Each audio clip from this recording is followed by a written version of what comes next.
Russia Ukraine যুদ্ধে নতুন উত্তেজনা, পারমাণবিক হামলা প্রতিরোধী আশ্রয়কেন্দ্র স্থাপন করছে রাশিয়া।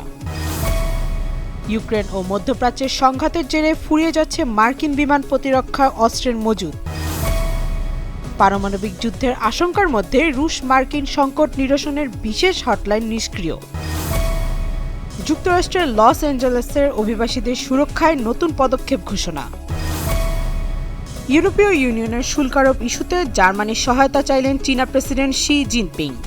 একমাত্র ওয়ালটন এসি দিচ্ছে 1 বছরের রিপ্লেসমেন্ট গ্যারান্টি। রুশ প্রেসিডেন্ট ভ্লাদিমির পুতিন রাশিয়ার পারমাণবিক নীতিতে পরিবর্তন আনার পর নতুন করে পারমাণবিক যুদ্ধের উত্তেজনা ছড়িয়ে পড়েছে।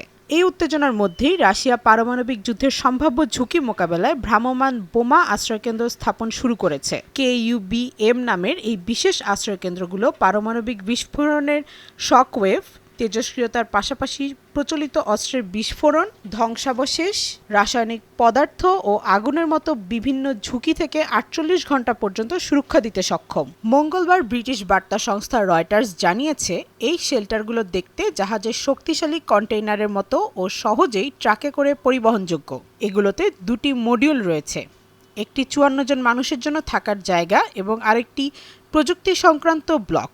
রাশিয়ার উত্তরাঞ্চলের বরফাচ্ছাদিত এলাকাগুলোতেও এগুলো স্থাপন করা সম্ভব।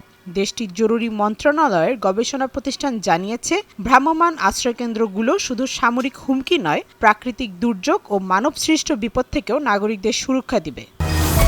ইউক্রেন ও মধ্যপ্রাচ্যের সংঘাত মার্কিন বিমান প্রতিরক্ষার অস্ত্রের ভাণ্ডারে ব্যাপক প্রভাব ফেলছে বলে জানিয়েছেন এশিয়া প্রশান্ত মহাসাগরীয় অঞ্চলে আমেরিকান বাহিনীর পর্যবেক্ষণকারী ও শীর্ষ মার্কিন অ্যাডমিরাল স্যাম পাপারো। ব্রিটিশ বার্তা সংস্থা রয়টার্স এই খবর জানিয়েছে।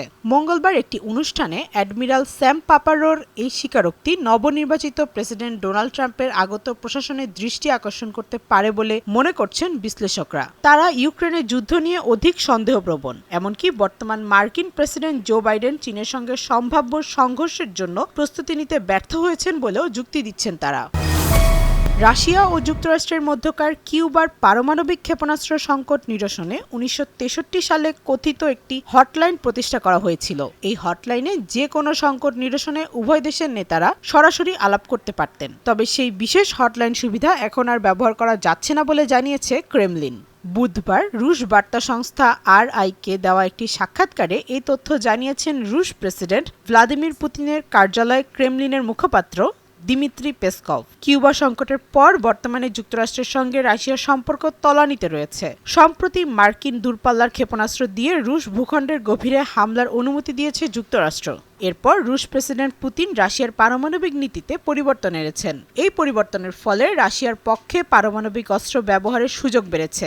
আশঙ্কা করা হচ্ছে, ইউক্রেন যদি মার্কিন ক্ষেপণাস্ত্র দিয়ে রাশিয়ার বড় ধরনের ক্ষতি করে, তাহলে পারমাণবিক অস্ত্র দিয়ে জবাব দিতে পারে মস্কো। এমন পরিস্থিতিতে ইউক্রেনের প্রধান মিত্র যুক্তরাষ্ট্রের সঙ্গে রাশিয়ার হটলাইন চালু থাকার বিষয়টি সংকটকে আরও তীব্র করে তুলতে পারে। পেসকভ বলেছেন, দুই প্রেসিডেন্ট রাশিয়া ও যুক্তরাষ্ট্রের মধ্যে যোগাযোগের জন্য আমাদের একটি বিশেষ সুরক্ষিত লাইন রয়েছে, সেখানে ভিডিও কলে যোগাযোগের ব্যবস্থাও রয়েছে, তবে এই চ্যানেলটি বর্তমানে চালু নেই।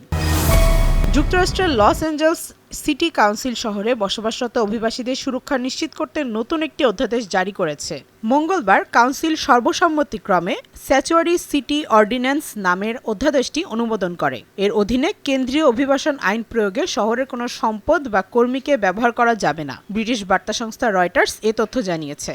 সিটি কাউন্সিলরের সদস্য পল ক্রেকোরিয়ান বলেছেন, আমাদের অভিবাসী সম্প্রদায়ের ভয়ের কারণটি আমরা বুঝি, আমরা তাদের পাশে আছি। দেশটির দ্বিতীয় বৃহত্তম শহর লস অ্যাঞ্জেলেস এমন উদ্যোগ গ্রহণ করলো নবনির্বাচিত প্রেসিডেন্ট ডোনাল্ড ট্রাম্পের ব্যাপক অভিবাসী প্রত্যার্পণের হুমকির পরিপ্রেক্ষিতে অর্ডিন্যান্সটি জারি করা হয়। এর ফলে অভিবাসীদের সুরক্ষার বিধান এখন লস অ্যাঞ্জেলেস শহর আইনের অন্তর্ভুক্ত হলো।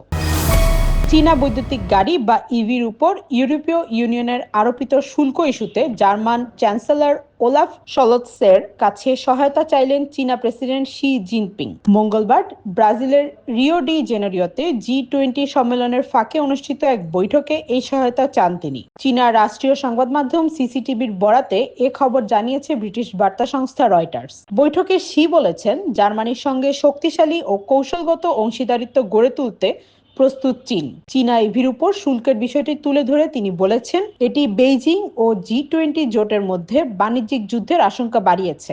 এক বিবৃতিতে জার্মান সরকারের এক মুখপাত্র বলেছেন, সলোৎস ও শির বৈঠকটি 30 মিনিট স্থায়ী হয়েছিল। বৈঠকে তারা ইউক্রেন যুদ্ধ ও মধ্যপ্রাচ্যের ভূ রাজনৈতিক বিষয়গুলো নিয়ে আলোচনা করেছেন।